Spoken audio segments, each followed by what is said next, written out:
just briefly describe yourself, where you're from, why you're here in Beijing, what you've done and what you're doing? I'm 32 years old. I'm from London in the UK originally. My journey to get to China was a very fortunate one. When I was younger, I had an opportunity to come to China to work with my previous company. And being a young, open-minded fellow, I decided to take the opportunity and just do it. I've been here in Beijing now for 7 years, and prior to that in Shanghai for 2 years, running my business NRH, which is primarily in the space of developing mobile applications from schools through to the hospitality industry. So it's been good fun. Well, I'm a big sports fan, especially football. My team, Tottenham Hotspur, they're doing okay at the moment, so that means I'm pretty happy. And also around Beijing, besides actually my professional persona, I DJ at a lot of the cool spots in Beijing. I play house music, underground, soulful house music. So that's kind of my switch-on point to get out of the office. What comes to mind when you want to describe Beijing? Gosh, when I think of Beijing now, I think challenging, I think fast-paced, I think dynamic, I think developing all the time. As far as being in a city anywhere in the world right now, I'm extremely enthused every day I get up about the challenges that await me. It could be from the most mundane stuff to very strong business stuff, but each day is always different. That's very enriching for me personally. When you arrived here, have you had something like culture shock? I did have a little bit actually. I mean, when I came, I was generally too busy really for really paying attention to these things. I made friends very quickly, but after about 3 months, I started to get a little bit of a culture shock in terms of missing my family, my close friends from back home.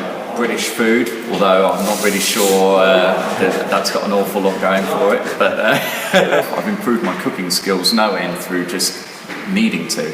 You can get anything now. All I have to do is get on the internet. And I go back to the UK quite a lot now, so I'll bring some British tea bags back with me, or some sauces or whatever. I mean, it's just mundane, general stuff. But cultural shock-wise, it was more to do with the language, because I think I'm a pretty good communicator. I'm good with people.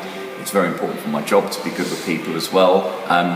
When I came to China, I obviously didn't have the language, so after 3 months of throwing myself in, really trying to have a very, very poor result after that time was quite demotivating for me. But it made me work harder at it. And as soon as I embraced the language more, and now I can read, I can speak, I can communicate without really many problems at all. What is it that you like least about Beijing? Well, I don't think this only just applies to Beijing, but I think it just applies to China as a whole, and it's the lack of queuing. Being British, I mean, I generally tend to form a queue even if there's no need for one. So when I'm trying to get a train ticket or waiting patiently in line for whatever service there might be, it's rather frustrating to be pushed out of the way by an old granny who throws her 10 RMB note in front of yours. I've adapted. I've become a lot more tolerant to this now. There's a saying in Chinese called 入乡随俗, which is to adapt by the local customs. That doesn't mean I pick people up now and throw them out the way when I want to get served. But I'm a little bit more assertive in these kind of environments now, without being rude. Watch the entire interview on What's It Like TV. Our interviewee shares personal experience about all aspects of living abroad. For example, what's it like to integrate and make friends? What's it like at work and in business? What's it like to live in the city? What's it like to bring a partner and kids?